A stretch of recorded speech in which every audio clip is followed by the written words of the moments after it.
So I've been getting the question a lot about practice plans for baseball, and I guess it's because the season's right around the corner and coaches are trying to get some ideas of how to structure a practice for the upcoming season.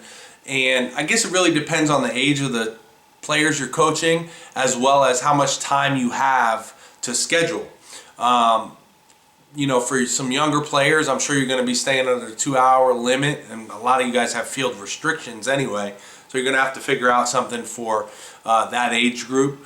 But at the high school level, you're going to have, usually a typical practice is going to be about 3 hours. And you should be able to get everything that you need to do in under 3 hours if you're running an efficient practice. So I'm just going to go over a sample practice plan of how you can structure a high school aged practice and give you some examples. And you can obviously add more in there, take some out, and reorganize it in the manner in which you want to do. But this is just my experience, playing high school, college, and professional baseball, and how a lot of the good practices were scheduled. So first, you're going to start with like a meeting and explaining the practice, so everyone on the team can have the same mindset and what they're trying to accomplish that day.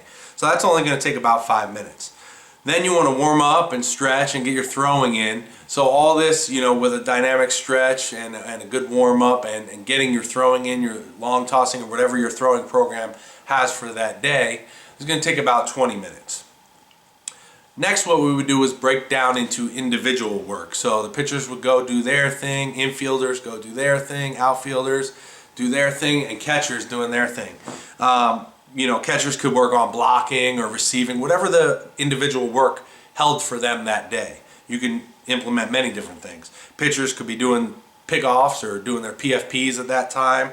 Infielders could be working on footwork or short hops or whatever you have planned for them that day. You could do that there. And outfielders taking reads off the fungo, or maybe working on ground balls coming to them and working on their crow hop as they're coming through.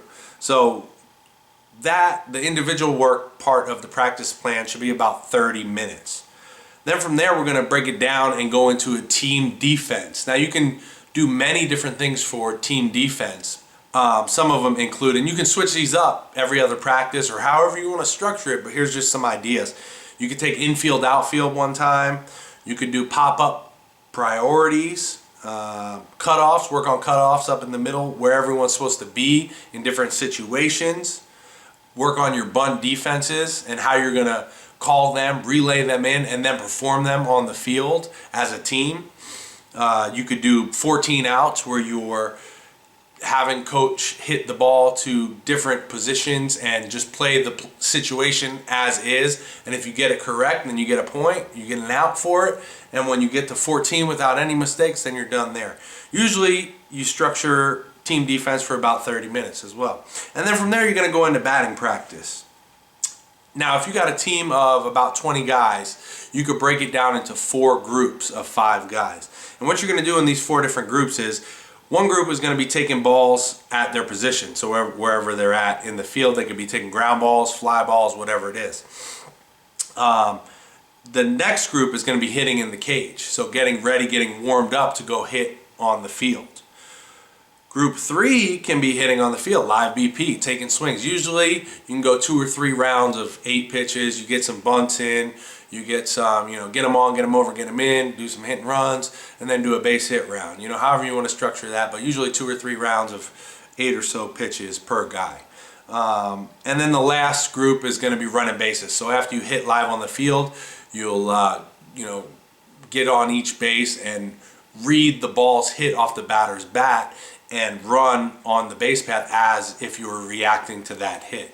So those are your 4 groups, and those are what you can do with those 4 groups, and that'll take about 15 minutes each group to go through all 4 stations. So it's going to take an hour in total right there.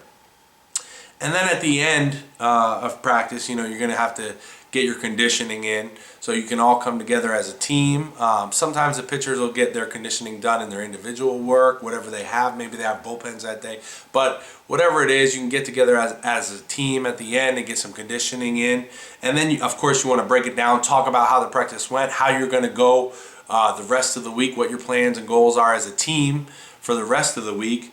And then you've got to clean your position, do the field maintenance, rake up around your bases, at the catcher's plate, pitcher's mound, whatever it is, make sure your field is real nice. And conditioning takes about 20 minutes, and the breakdown, the meeting, and the field maintenance take about 15 minutes. So that's 3 hours right there for you. That's a little sample practice plan.